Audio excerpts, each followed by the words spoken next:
Welcome, Maggie Dent. It's such a pleasure to have you and to have you here and to be able to chat with you. So thank you so much for your time. Oh, look, my pleasure, Adrian. I love good conversations that Yeah. can kind of help other people see not only pathways and choices that we might avoid or ones we can make, and also when you're as old as me, I'm really willing to share the ones I wish I hadn't made, so that maybe somebody else might sidestep some of those. Yeah, I love it. And I think that my audience in particular that has grown over the years is some I've got a large business community that I help and teach, and then along with that is just everyday people that want to get ahead in life. Yeah, so my biggest calling through business and discovery is that you can teach business models, you can teach systems and procedures, but if things aren't really together here, or if people don't have the mindset or even just the tools to get around the bad days or the days you feel down and stuff like Mm, that, the wheels start to fall off. So exactly. this is something that is more prevalent now than ever because you have people with busier lives, and then we are also having children, which is why I'm so Yeah. grateful to talk to you. And then we're trying to manage businesses and careers and things like that and stay married, and have all the pressures of life. Okay. So what I'm really grateful about with you is that I feel that you're highly qualified, not in the fact that you just as much as you've had so much content, so many books, so many programs that you've done. But correct me if I'm wrong, because I've only done just a minor amount of research on you. But you have four sons, is that I right? have four sons, yeah, that are really actually really decent human beings. So I think it's actually probably one of my big credibilities about yeah, and that gives me a very special kind of view of the world, Adrian. I think, can I let people know that I started from very humble beginnings. I was raised on a farm in the wheat belt in Western Australia. I was the fifth of six children. We lived about 35 k's out of town, so there were no shops around the corners. And I spent most of my childhood kind of with my dad because my mum was pretty difficult. So that meant hours and hours and hours in the company of a man, a good man. And I had brothers.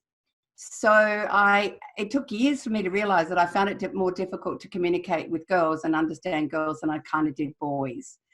And I think sometimes in life, no matter what path you choose, work-wise or otherwise, something in your childhood is actually needing to be expressed or healed or understood in order for you to be the best expression of yourself as a healthy grown-up person. So I did have to do quite a bit of work around my rage towards my mum and women.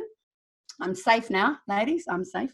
But it was in that journey that it kind of like bumbled into this place. So, when we're in year 10 at school and they say, what career pathway? I can tell you that most of the ones I've done weren't on the list, Yeah. including a funeral director's assistant, volunteer at palliative care, running suicide prevention workshops, working with men in sheds to prevent suicide. Like, they weren't on the list, Adrian. I can relate. And I think one of the things is not to hold on too tight to your version of what you think. I believe in goals and strategies. I think they're helpful, but I often believe as humans, we limit ourselves sometimes in our goal setting. So I agree. anytime you're setting a goal that says, look, let me, turn over this amount or expand my social media to this place, always add in or more. I love it. All right. Well, I would like to explore into your past because I think that my belief is that there is a calling as such that everyone has, and there's these little signposts along the way that you either take note of or you don't.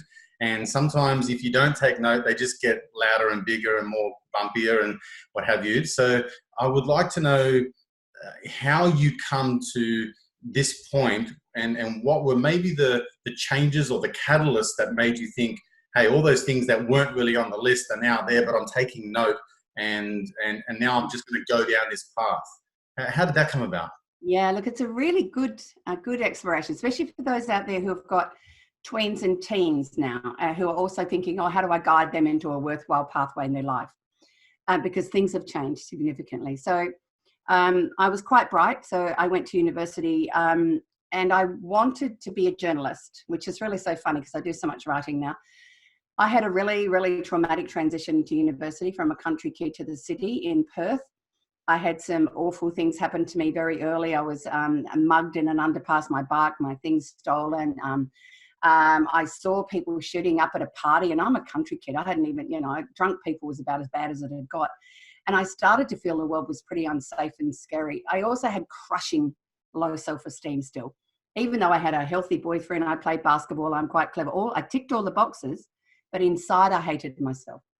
And the only thing I thought that was good was that I was smart. And then I failed my first essay in my entire life. It was an essay on the Senate. That's why I never went to politics. And really, technically, it was a 46, which today is a pass. So that's really funny, isn't it? And I remember the crushing inside my mind, which said, there's nothing good about me now. And I walked from the university to my university accommodation and decided that it wasn't worth living. And I had a suicide attempt. I tried to swallow a whole bottle of pills. Now, remember, I was not depressed. I just was that moment when I said, I can't do anything. It's nothing good about me, which is really the adolescent brain will do that for our kids. Anyway, I failed. I hadn't really planned it terribly well, and I'd cracked one of the tablets on my tooth and it was bitter and ended up vomiting it up. So I remember vomiting in a fetal position, crying on the floor by myself. And I thought, wow, I obviously wasn't meant to die. And the sun shone in accidentally, and I'm really connected to nature, and it shone on me. And I thought, wow, there's a reason I didn't die. And I walked for days around Kings Park, among the trees, until I realized that I needed to go in the classroom. I needed to go back to where young people are, because I know how that can be. So I changed from journalism to teaching.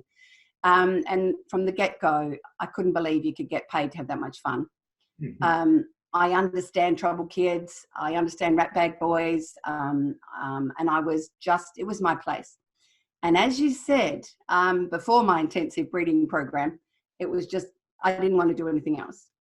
And when I went, I did have a number of years at home because I ended up with 4, obviously. Mm-hmm. I was helping to run my husband's veterinary hospital as well. So I kind of was getting some basic business stuff around the edges.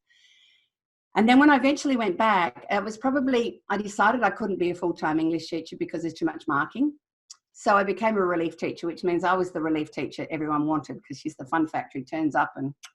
And then I realized I was getting restless. And this is the thing I want people to listen to. It didn't give me the same buzz anymore. And there were times I'd be walking around bored in a classroom when I thought, man, that's just not me. And I sat, and by that stage, I had started to meditate and kind of find out, a different way of being. I'd started to do visualizations anyway. And then I said to my friends one day, my girlfriends, I said, I just want to kind of do this better. I just think there's more of me. And the next day there was an advertisement in the local paper for scholarships for Rotary to go on a study thing. And I thought, well, let's have a crack. And I thought, what could I like to do? And I chose to do Jack Canfield's facilitating skills seminar in Santa Barbara in California. And I got the scholarship. So it blew my mind to get out of it. So I had never left Australia before then, but to work with people equally passionate about learning, thinking, facilitating. That was it. And I came back and I taught for 2 months, and then I decided I had to leave the classroom to go and work with them, and instead of just helping around the edges. And how old were you? I stepped out of the classroom in 1998 and started counselling, training and education, and here I am. And can I ask, what age were you at this point? Yeah, this is what I really need lots of mummies to hear, because I see them getting really panicky at 35. They haven't nailed it. Yes. 41. And I didn't write my first book till I was 47. Fantastic. And I think we really need to know that there is a time, if you're a parent, to have the energy for that, because that is important. Yep. And there is time, seriously, there are times I've found that things just suddenly explode. Yeah. And one of mine that suddenly exploded, and it was the randomness of the journey. So I had to do a bit of work, Adrian, around the sense of my self-worth. And I have done all sorts of weird stuff in my journey, seriously, weird stuff. I did a lot of neuro-linguistic programming early to kind of cultivate communication, to find out why I was actually really good in the classroom was because I'm a natural NLPer. And it was really fascinating. Oh, doesn't everyone else do that? Don't you use metaphors, or don't you use, That was interesting. And then I did something also, and some of Jack's processes were really interesting about challenging that. But one of the processes said, how much do you think you're worth in an annual turnover? Right. And I was still stuck on a teacher's salary. Mm-hmm. So that's a subconscious block. And I guarantee there are some of you out there that are saying, oh, look, I'm only worth up to there. And we don't even know we're doing it. And so we'll actually accidentally sometimes sabotage ourselves. Yeah. So that was another. In terms of an hourly rate, or what is the going rate for that thing versus what value can I offer someone else? Yeah. So I'll tell you what I did. So and when I stepped out of the classroom, I was about to be given head of the English department, which meant it was more money. I was also a marriage celebrant, and I was kind of, doing quite a few marriages. So I was probably able to earn $150,000. And my accountant says, are you serious? You're going to drop that for what? Wow. And I lost $35,000 my first year because I wasn't able to charge as much because I wanted to help the teens and the troubled kids from the families who didn't have money. So that's always a dilemma every now and then. So I had to work out there are people who can pay the full price, and there are some that you may discount, but you don't discount everyone or your own family won't eat. Yeah, exactly. All right. So an interesting question is popping up for me is that with all of these personal breakthroughs that you are experiencing, either by default or by trial and error, however it come about, it appears that the more that you got out of your own way, and the more that you got out of your own head, and the more that you got out of thinking so sort of insular and kind of expanding your mind, as cliche as it sounds, the more opportunities started to happen. Yeah. So if I can relate this to parenting, then it would appear that most of us have this kind of, broken, in a way, type of childhood. And we've got role models who are doing the best they can with what they know to teach us how to live life. And unfortunately, we're modeling really poor examples most of the time. So therefore, we end up with all these battle scars and bits and pieces. And so then we inadvertently pass that on to our children. And as you rightfully said, times have changed. Children are different. I don't remember having conversation with my mum and dad at 50. My kids 7, 8, 9, and 13. So it sounds like they are really, really evolved. So I have to evolve as a human being in order to teach properly.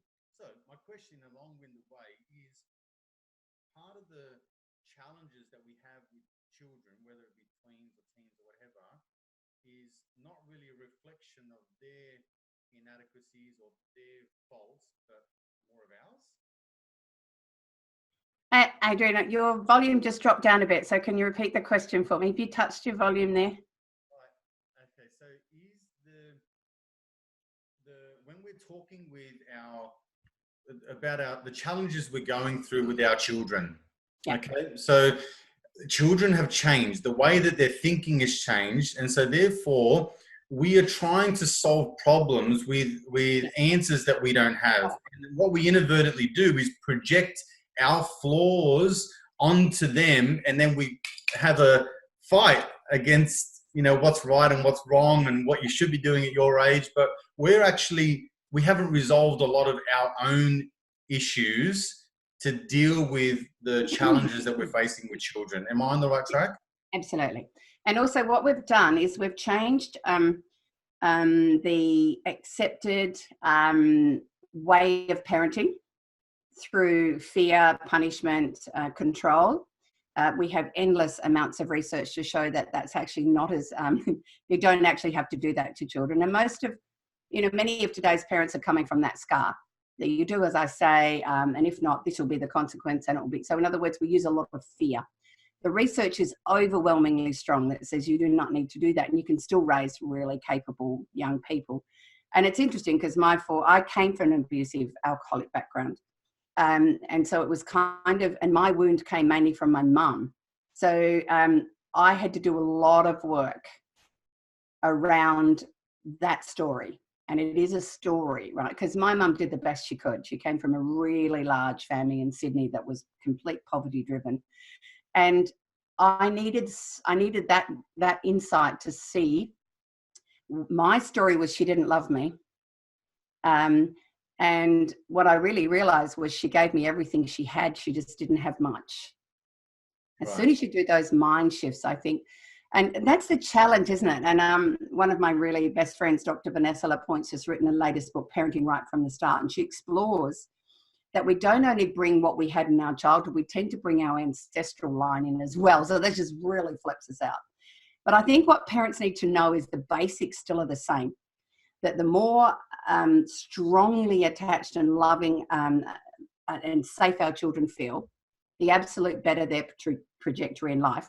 That we can discipline without hurting them.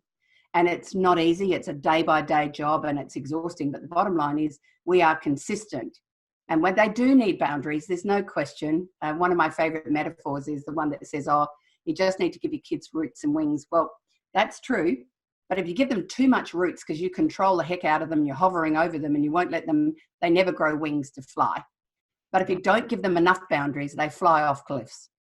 And each of your children has a different need in that balance, and that's one of the challenges. I think, oh, great, I've already done this once, I'll be fine. The next one ain't nothing like the last one. Yeah. And I think parents sometimes are looking for the one solution, the one thing that will make this work. And there isn't one. What works this week and you go, nailed it, next week may not work. So what I find is today's parents are so hard on themselves. Oh my goodness, they beat themselves up. They think they're lousy parents. They think a meltdown in a shopping center is a thing of me losing control and I've done something wrong. So I guess I've become the good news parenting educator because I keep on saying, actually, it's developmentally normal and healthy for our little ones because they don't have a prefrontal cortex. And really your job is to be that safe person so they can come from the complete flood back down. They're meant to argue with us or else they turn out bland human beings who can't make choices. They need to push boundaries, particularly our roosters. They want to push that. And, I was a rooster child. There's no question. I, pushed all the boundaries and I had 2 roosters. So I was actually probably better at parenting them than I was the lambs because a part of me wanted to give them a shove.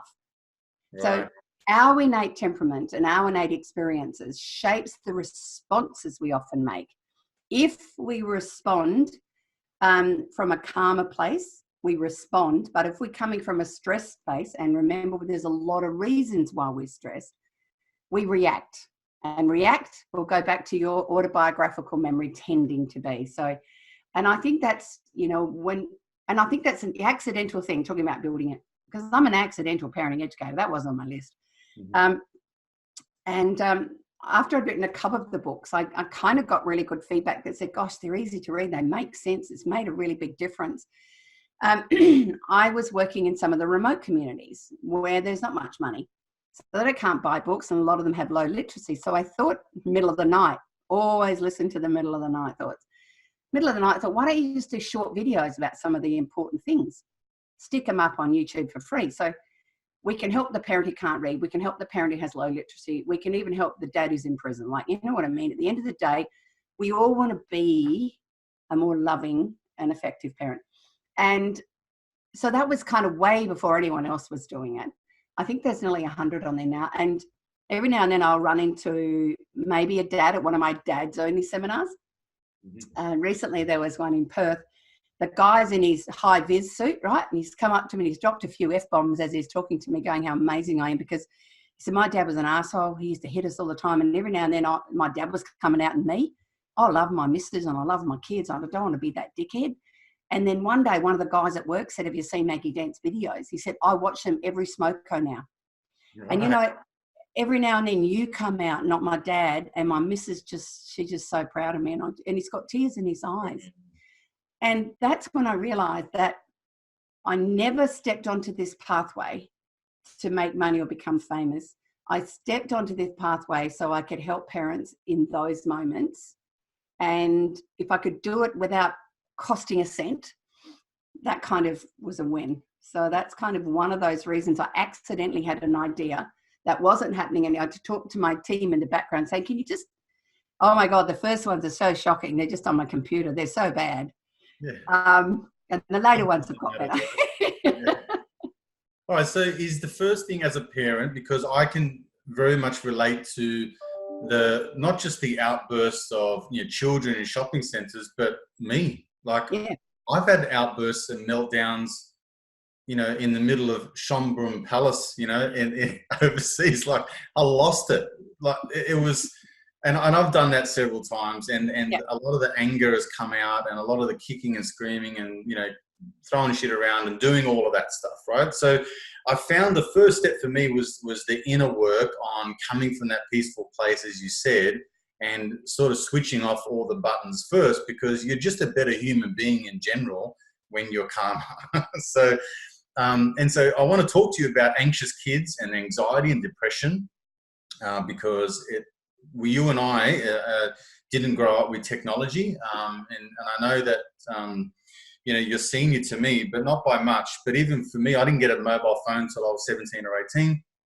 I didn't get a laptop till I was about 25, 27, around that age, when I got into more heavily into business and information technology and things like that. So I didn't have the social media and the comparison. Like I just had TV. My upbringing was parents, TV, and maybe some friends. But now you've got YouTube and Instagram and Facebook, and you've got Netflix, and you've got like all of these things that are having an influence on our children. So that being said, is the first step for parents to work on themselves? How do you come from a calmer place? What would you suggest that parents do so they don't act out those childhood things and those bad habits we've learned? All right, so I'm going to go back to your anger stuff, and I want to remember, through the eyes of my work around men, and men's anger is often sadness. Men's anger is often frustration or feeling of failure. Men's anger. So in other words, my biggest challenge in life is to help us raise today's boys to own vulnerable feelings as not a sign of weakness, they're a sign of strength. So you'll still find a lot of dads get really angry at home when in actual fact they're just frightened, or they're sad, or they're thinking they're failing their kids. I agree. And there's times I work with a dad who is home doing a great job as an at-home dad, and yet the toddler didn't sleep, didn't eat lunch, it's throwing hissy fits all day. So at the end of the day, he doesn't see that was a successful day, right? So he's already going into a beat me up mode, where in actual fact, that's actually quite a normal day for a toddler. The unpredictability is what does our head in again. And I think so. My first tip is there's no perfect. Absolutely no perfect as children, no perfect as parent, no perfect teacher. And if we stop striving, and I think the Insta world and the Facebook world has actually put so much pressure on parents, because we tend to share our best moments. And there is too much information. That is the second one. And I can know some mummies tell me they'll scroll for half an hour and look at 15 different responses to a question they may have. And that's where we start losing our own sense of am I able to attune into my own child in this moment? Yeah, because what you're doing is you're listening to other people's experiences, which are not you and your child. So I think that's the big one I want to say, is that you, as the parent, no matter how flawed and imperfect you are the best person to get to understand your child, to meet their unique needs. So what's so often under particularly toddlers and adolescent meltdowns and things are unmet needs, an overloaded nervous system, and an inability for them to manage those two places. Right. And so again, it's all very well say, could you just be calm? I just recommend some really simple things for parents, and that is it's kind of like a rat race out there, right? And around what the damn smartphone done, it's actually stealing more time from parents. Because those of you, if you work from home or you work out, you'll sometimes jump on and think, I'll get a couple of work emails out the road so I'm in front for tomorrow. No, we need to shut that down and say, look, I'm working from here to here. When I go home, I am not touching that, right? Disable the work email on your phone is a really great place to start. Turn all alerts off. Seriously, if there is a major crisis and you need to be contacted to someone's dead, they will find a way to contact you. But you do not need alerts on any of your Insta stuff. And I think those two things. And the other one, which is a great tip I get from Dr. Christy Goodwin, is hide your phone when you're home so you can't see it. So we're wired, if we see it, we want to pick it up and check it. Yep. So these are things that are going to immediately take a little bit of mental load off the top of your head and be present. So if you have a 13-year-old who's absolutely losing it at you, inside your mind, what I want you to know is developmentally normal. Developmentally normal. What they need is for me to be their safe base. This is not my stuff. It's not about me, but I need her to discharge that, because we know that intentional self-harm is a way that a lot of teens discharge big, ugly feelings. Really? And I think we'd all prefer them giving us a shout and a slamming of a few doors 100%. To vent with safety. Remember, yep. I think we take, and when we often do, I must be doing something wrong here. No, if you can hold that space, it's the same within our little ones. Hold the safe base until the storm's passed. Don't join in the storm. And you will tend to find your children can lean on you a bit more. And that's what they really need to do, because they will regroup, same as when we've had them rant and whatever. And I think there was one particularly funny stream that was online for a point about it was on some funny site about the things that women have done when they're premenstrual. Mm-hmm. Look, I laughed till I nearly wet myself. It was so funny, because there are certain times, and it's the same with deadlines for guys, when you're under a lot of pressure, you've got this much space before you flip it. Yep. And that means that my upper prefrontal cortex is no longer in control. It's my inner bitch or my inner poop head is in control. And we just go into childlike moments. So flooding with cortisol doesn't feel good. And so it's it was just hilarious. So some of the things, one woman said she got so sick of having to clean up after dinner. All the dishes were everywhere in the kitchen that she just actually opened the window to the outside and threw everything outside, just threw the whole lot out, just chucked everything out, salt, pepper, everything, just threw it all out. And the husband came in and said, gee, you cleaned up well. She said, yep. Said, I just left it out there because every now and then, grown up snap. So, that's that. We're not lousy people. And I look at today's parents, the pressure on you is massive. You are overstimulated. Your mental load is beyond belief. Your expectations are far too high. You've raced up life. You've packed in every spare second. And of course, it's going to have a price. And the price is, how can I be present with an open heart to my children? So sometimes when you lose your absolute shit, I want you to know that your kids need to see you do that, but they also need to see you regroup, come back and say, wow, they really flipped my lid. Then I'm really sorry for the words I said, and I'm sorry if I've upset you. I could do with a hug, guys. So in other words, we model what happens when we have those times, and we ask for their help sometimes.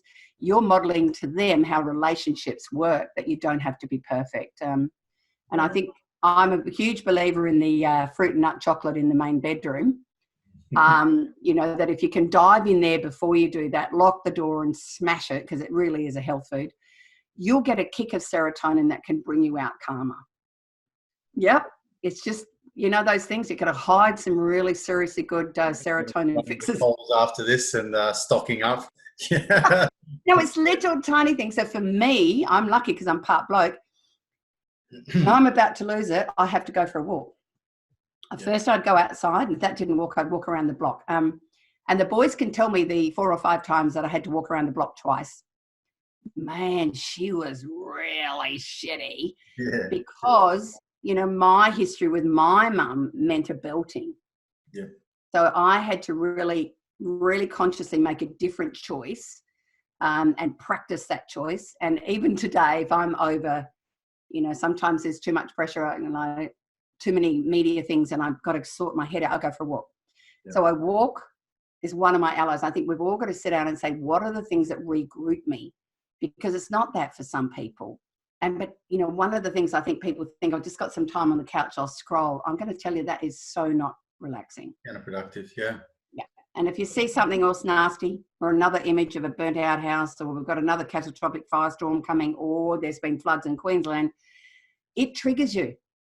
So you don't get up refreshed. And I think it's not just for us as parents. I want you to think of, where are our restorative times in our house? Where do we just come down? Yeah. You know, and I think people are going, what does she mean? Everything's so full on. There just have to be Where little. am I going to get the time, and how do Where I do I get the time? Where do I put that in the phone and beep it to make sure I do it? No. And the other one is our expectations. I just think we have to lower the bar. Accept being a good enough parent who fails, and learning from the failures. Yeah. Yep. It's just real. Look what Mummy's done. She's gone and spilt the milk. Wow, having a good morning, aren't I, guys? Right? We normalize it. And it's really interesting, because I thought I was just a bit of a quirky, funny mum that did that. I have 4 adult sons, aged 30 to 38, and they often text me when they've buggered up, and we laugh. Mind you, boys have got an incredibly irreverent sense of humour more often, but they would come with everything, like even when they're at uni, won't believe what I did this week.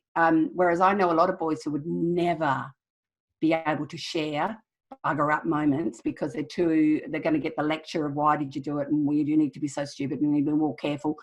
Followed up lecture when you share a bugger up moment is not helpful. A good laugh. Yeah. Are you okay? Yeah, that's good. All right. So how do we then create further connection and be more relatable to our kids? I think the distance with a lot of parents is they just don't know how to. Yeah. They use phrases like, I mean, I don't know how these kids chat these days, or these, you know, or they're so detached. But we're talking like 35, 40-year-old parents. We're not that far from being teenagers ourselves, you know.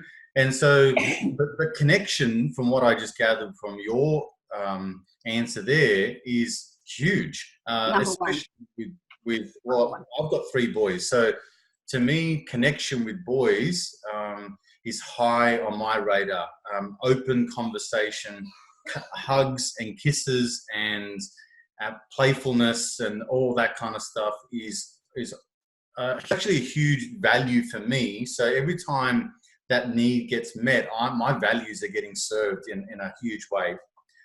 But a lot of parents wouldn't feel that way, and I have times where I just cannot do it. You know, like there's just like a force field that's stopping us from getting together. So how do we do that? How do we connect? All right. And this is a really fabulous question to lead me into probably one of my most popular things out there is, we all know about quality time. We've heard about quality time. It's diminished. You know, there are some of us that, you know, recreation was a word we recognised, where we had recreation time, and we either went and played a sport and all the kids hung out together, and it was a really lovely, and we had a Barbie after. Doesn't tend to happen nowadays, hey? So I wanted to talk about, if you can do quality time, please keep doing it. Whether it's just a Sunday morning ritual that we have a slow breakfast that day, we stay in our jammies till lunchtime, you know, that's great. I'm going to talk about the power of micro connections, because I found that children have a kind of love cup. They have a sense of how loved they feel, right? And if you ask some boys, they're so cute. I remember a little boy saying to his mummy, she said, "How's your love cup?" And he said, "Oh, it's all right, but I think it's got some poo in it." So you can imagine that metaphor. What are you putting in kind of each day, not just every Sunday morning? So micro connections are exactly what you were suggesting. Can I have a quick wrestle? You know, can I ruffle your head? Tickle the tickle spot.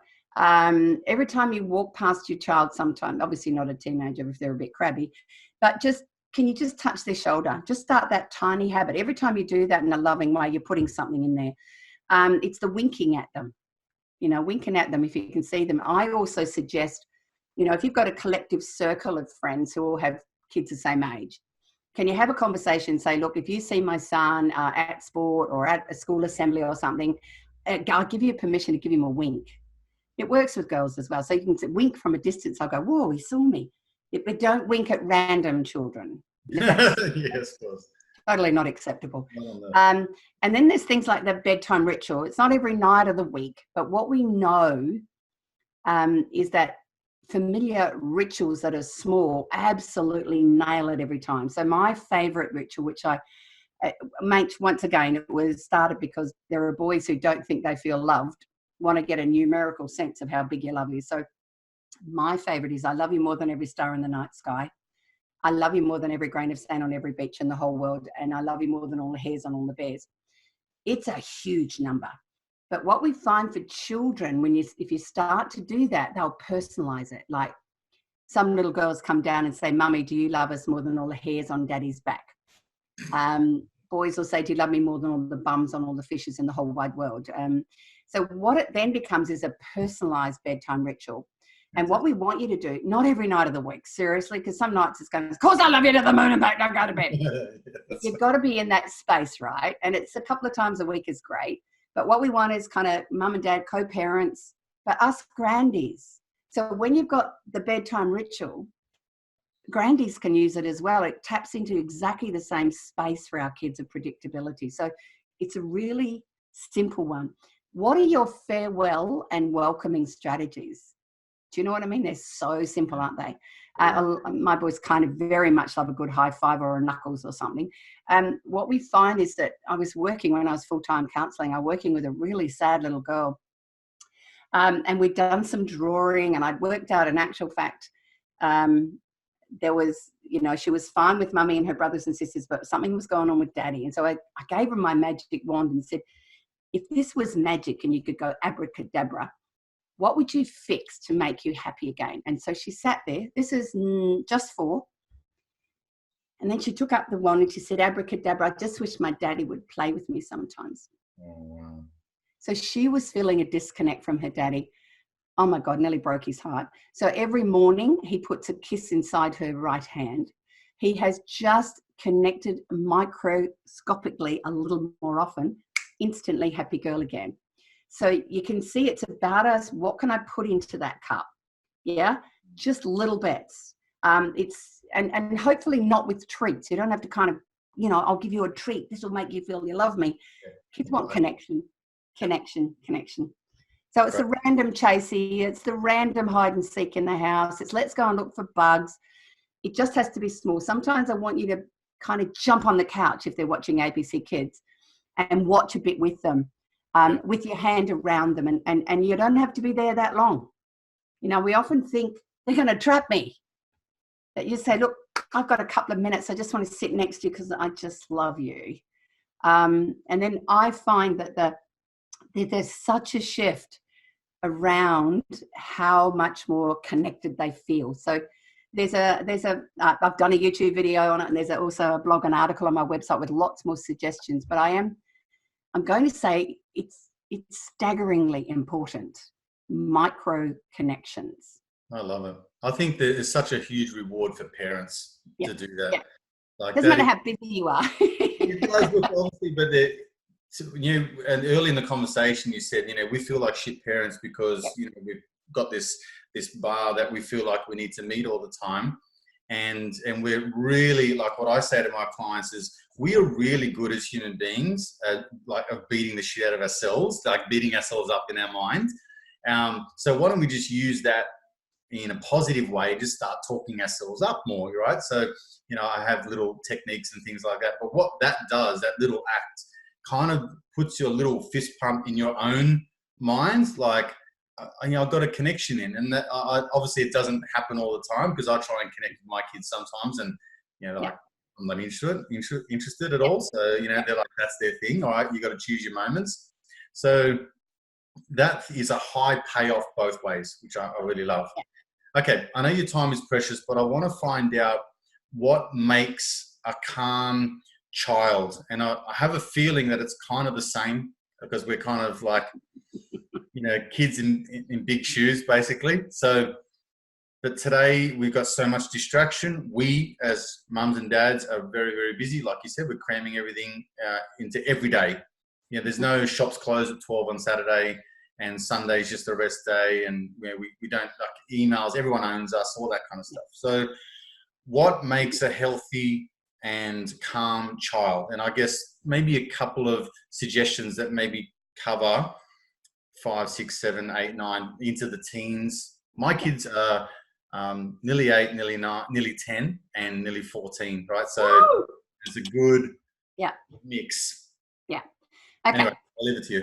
What If we can keep in mind again that our prefrontal cortex, the front part of our brain, is not finished till the mid-20s, and that's the part that keeps our every now and then. So if we're about to get really crabby sometimes or feel stressed, we'll go, gee whiz, I need a cup of tea and a Tim Tam. So you make a choice to which to bring yourself down, right? Or else, if you're really healthy, it's a almond milk smoothie with a touch of cocoa and kale leaves. Doesn't matter. You've got your own. You will make a choice. Our kids can't. So being able to help them identify some of the things is a really good thing down the track. But also, every temperament is slightly different. So for some of our children, our high energy children, have to discharge excess energy before they can become calm. So that means a bike ride, shoot hoops, go for a swim. They actually can't come down when they've got too much energy in their body. And then the calm child, once again, they often want to withdraw to fill up their cup. So if they're always, one of my top tip is after school, never take kids to shopping centres. After school, there's nothing in the tank. Even for high school kids, there's just nothing left, right? And they're also kind of processing a big day and they're done.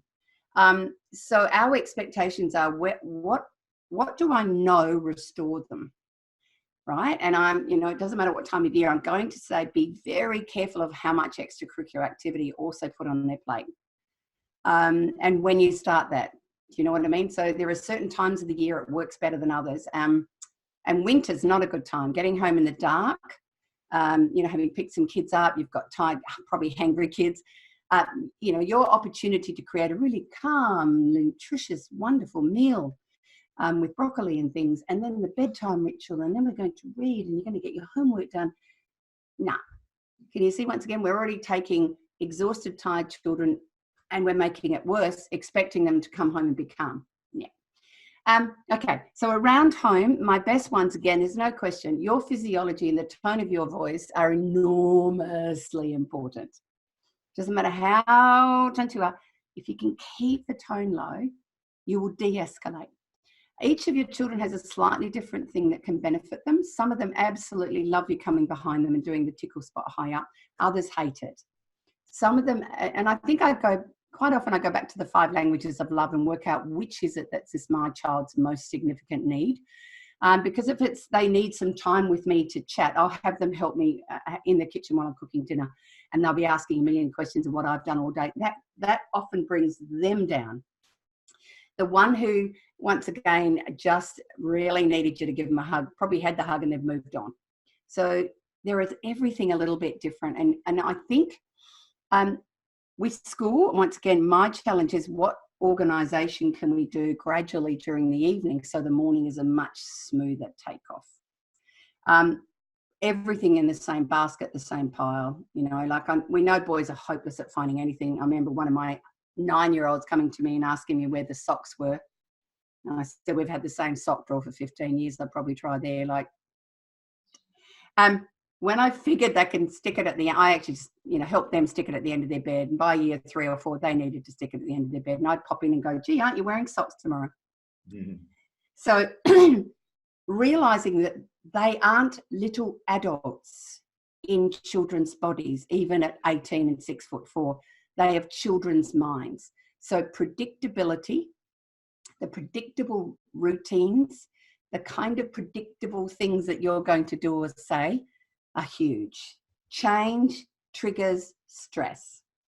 Yeah. So, and I know there are some beautiful people, once again, who have to move town, change jobs, have a new baby, start a new business, have a marketing campaign. Oh, okay. So we sit around the table if we've got a chance at mealtime and say, look, this is going to be one of those weeks where mum and dad have got a lot on. I need you, wonder if you can step up and help us here. Let the kids know, okay, anticipate, predict that daddy's going to probably need a lot more time on the computer this week. So can we tiptoe around the edges and kind of cover it for him? Let's cover daddy's back, right? And then when that settles back down, oh, you've got exams next week. What can we do to support you around your exams? So Right. can you see it's about living in relationships, recognizing stress isn't bad. Anxiety can actually be quite beneficial. Most anxiety is actually quite normal.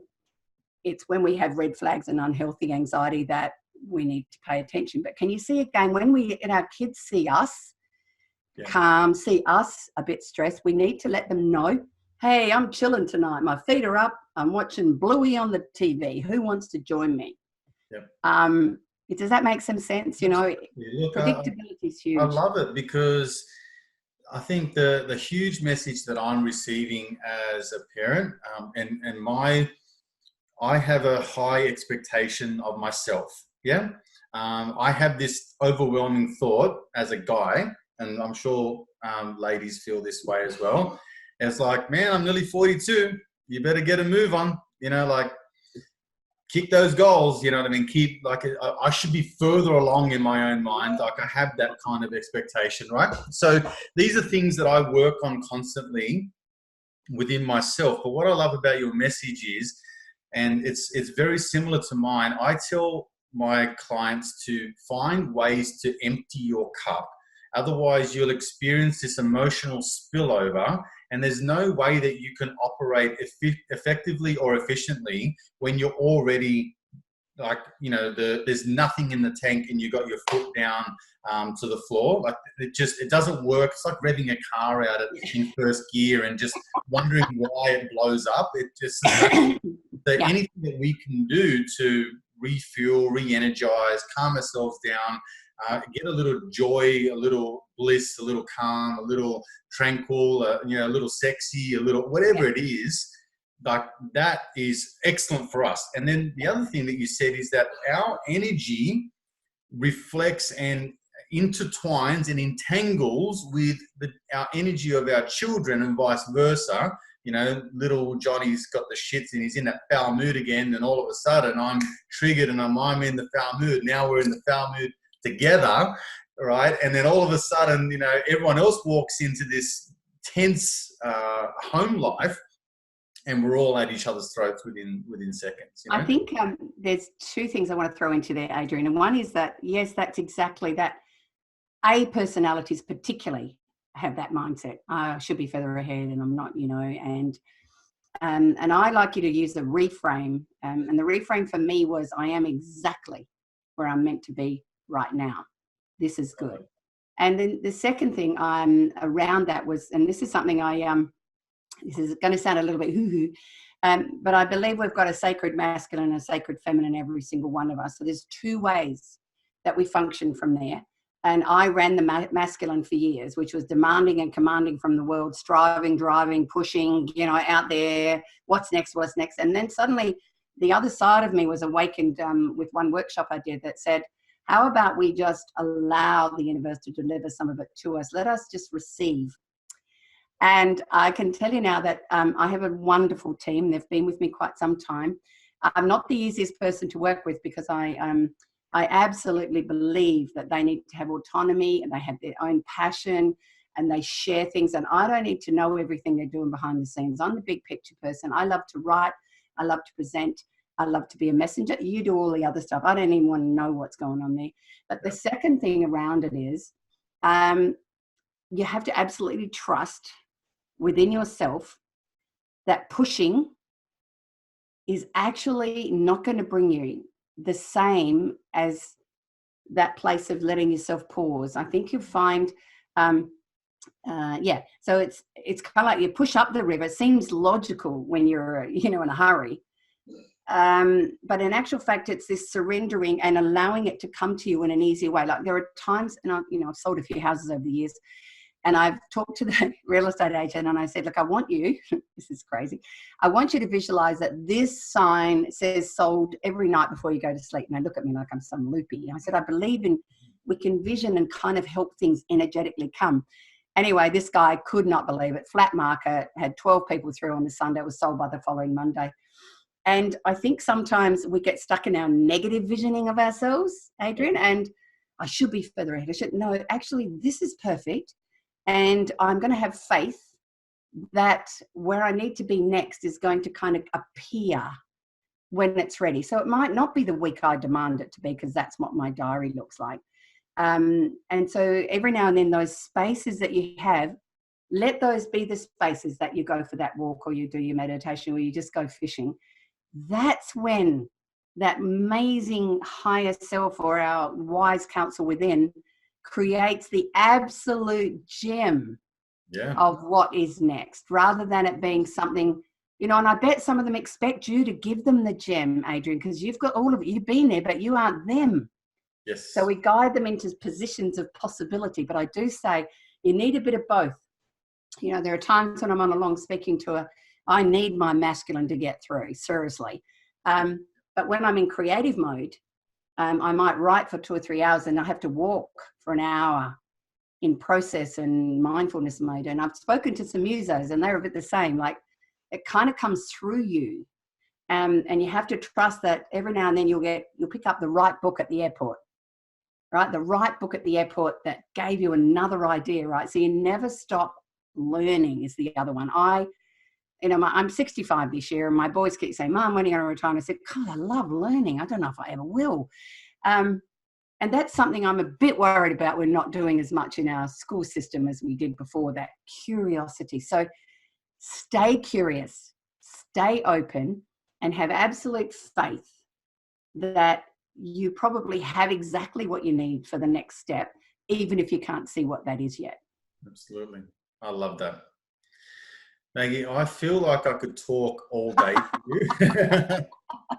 And you know, this doesn't feel like work at all when you're just totally in flow and just at peace with this conversation. So I know that you're doing tours all the time, and soon you'll be coming through my hometown of Wollongong, but I want people to encourage people to go and buy your books and to see you speak, and to get onto your website and maybe download a couple of pieces of information and things like that, and get to know you, because I feel like you truly are qualified in life, and not, you don't just read what's in the textbooks. You practice what you preach, which I think is so authentic and calm and relaxing.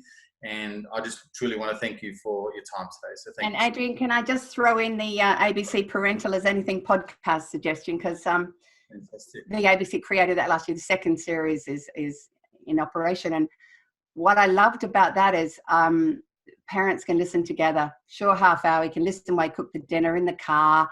Podcasts are really packed with this sort of stuff. And I think it's got a great balance between entertaining, hard-hitting, and a bit quirky and fun. And at the end of it, we know that, it's not rocket science, but there's a whole basis, I hope, that the common sense that sits over the top, that there are definitely some practical things, but that, you as a person, as a human who you may be in business and a parent, you can do it. You can do it, but, really don't be in a hurry, because every now and then your kids' needs will be higher than your business needs. And that's the moment you need to step back in this crazy dance that we call life. Just you got to move and meld. You can't stay fixed. So thanks for all the good work that you are doing for people too. Well done. Thank you so much. Bye for now. Bye.